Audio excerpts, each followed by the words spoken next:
सुप्रभात छात्रों। विषय हिंदी कक्षा 6 से 8 और विषयांक है शब्द रचना। तो यहाँ पे शब्द रचना की परिभाषा है। वो शब्द रचना की परिभाषा हम देखते हैं कि एक शब्द से कई अर्थों को व्यक्त करने के लिए नए नए शब्दों का निर्माण किया जाता है, उसे ही शब्द रचना कहते हैं। तो एक शब्द से कई अर्थों को व्यक्त करने के लिए नए नए जो शब्द बनते हैं, उनका निर्माण होता है, उसे ही शब्द रचना कहते हैं। तो शब्द रचना के प्रकार, शब्द रचना के मुख्य 4 प्रकार है: व्युत्पत्ति पद्धति, समास पद्धति, वर्ण विपर्यय पद्धति, अर्थ परिवर्तन पद्धति। तो यहाँ पे 4 प्रकार है।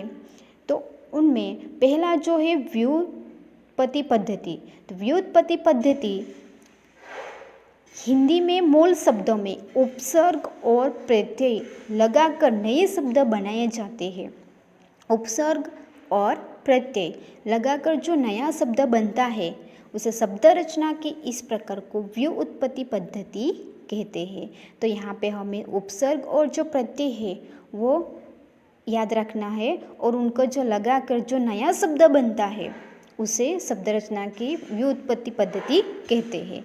दूसरा है समास पद्धति। तो समास पद्धति यानी 2 या 2 से अधिक शब्दों को मिलाकर जब एक शब्द बनाया जाता है, तो उसे समास पद्धति कहते हैं। इस पद्धति से हिंदी के असंख्य शब्दों की रचना हुई है। तो ये समास पद्धति से 2 से अधिक शब्दों को मिलाकर जब एक शब्द बनाया जाता है, तो उसे समास पद्धति कहते हैं। तो वैसे ही बहुत सारे असंख्य शब्दों की रचना की गई है। वर्ण विपर्यय पद्धति। तो ये वर्ण विपर्यय पद्धति है, उसमें भाषा विज्ञान के सिद्धांत के अनुसार वर्ण या अक्षर को आगे और पीछे करने से भी नए शब्द बन जाते हैं। तो इसे वर्ण विपर्यय पद्धति कहते हैं। जैसे कि यहाँ पे उदाहरण में है पागल से पगला, तो जानवर से जनावर, लखनऊ से नखलऊ।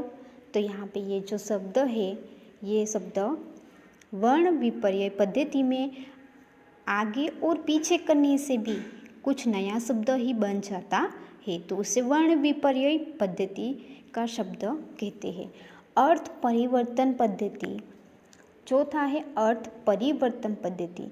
जब अन्य भाषाओं के शब्द लेकर या 2 अलग अलग भाषाओं के शब्द लेकर नए शब्द बनाए जाते हैं, तो उनसे नए अर्थ की अभिव्यक्ति होती है।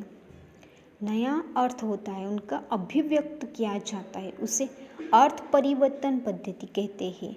जैसे कि यहाँ पे रेल प्लस गाड़ी, तो शब्द क्या बना है? रेल गाड़ी।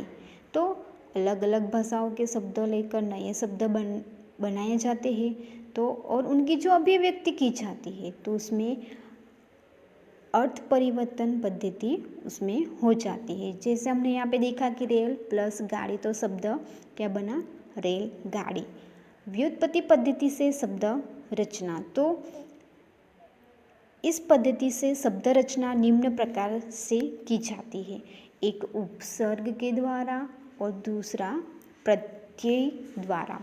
तो यहाँ पे उपसर्ग के द्वारा व्युत्पत्ति पद्धति से शब्द की रचना किस तरह किया जाता है, वो हम यहाँ पे देखते हैं कि उपसर्ग की परिभाषा जो देखा जाए, तो जो शब्दांश शब्द के आरंभ में जुड़कर उसके अर्थ में विशेषता या परिवर्तन उत्पन्न कर देते हैं, वे उपसर्ग कहलाते हैं।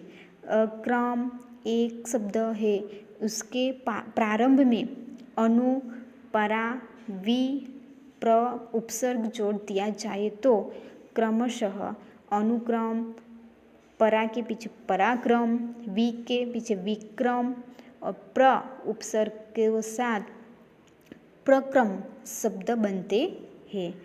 उपसर्ग से जुड़े इन शब्दों के अर्थ में परिवर्तन हो गया है या विशेषता आ गई है।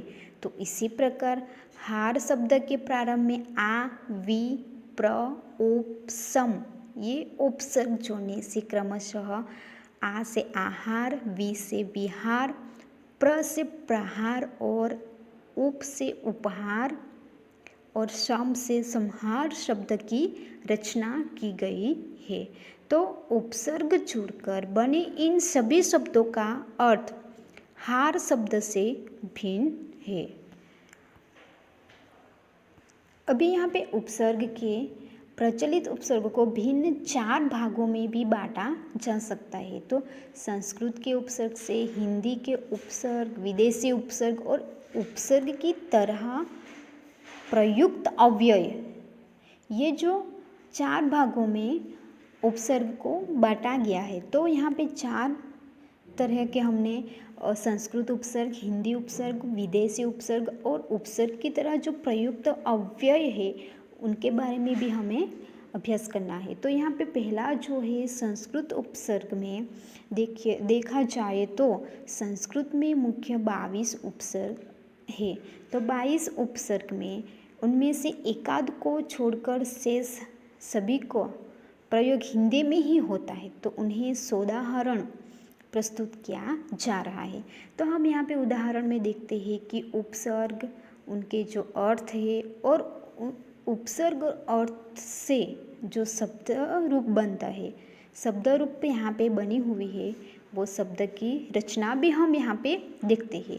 तो अति उपसर्ग और अधिक अर्थ से अति, अधिक से अत्यधिक, अतिरिक्त, अतिशय, अतिचार और अतिक्रमण शब्द बना है। अभी अधि उपसर्ग और अर्थ में ऊपर या श्रेष्ठ, तो उसमें से जो शब्द रूप है अधिकृत, अधिकरण, अधिपति, अधिस्नातक या अधिनायक शब्द की रचना हुई है। अभी अनु उपसर्ग और अर्थ पीछे या समान, तो अनुज, अनुचर, अनुगमन, अनुसार और अनुशासन ये शब्द की रचना है। अभी उपसर्ग और आर और सामने, तो अभिमुख, अभिलाषा, अभिप्राय, अभिशाप और अभियोग का ये शब्द रूप बना है। अभी उपसर्ग में देखा जाए तो अप और अर्थ में बुरा, हीन या अभाव, तो उनमें से यहाँ पे अपकीर्ति, अव्यय, अपशकुन, अपमान और अपवाद, यहाँ पे उपसर्ग, अर्थ और शब्द रूप की जो रचना है वो हमने यहाँ पे ये जो नए शब्द बने हैं और संस्कृत उपसर्ग के ये नए शब्द यहाँ पे हमने देखे। तो उपसर्ग, अर्थ और शब्द रूप से ये नए शब्द यहाँ पे बने हैं। तो आज हमने यहाँ पे शब्द रचना के जो प्रकार है उसमें व्युत्पत्ति पद्धति और समास पद्धति, वर्ण विपर्य पद्धति, अर्थ परिवर्तन पद्धति और उपसर्ग में उपसर्ग का जो संस्कृत उपसर्ग है उनमें उपसर्ग, उनके अर्थ और शब्द रूप के बारे में हमने आज अभ्यास किया।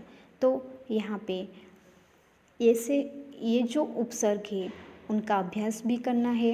8वीं कक्षा के छात्रों को ये उपसर्ग के बारे में अभ्यास करना है और ये उपसर्ग है, अर्थ है और उसमें से जो नया शब्द बनता है शब्द रूप, वो शब्द बनाना है और इनका अभ्यास भी करना है। Thank you.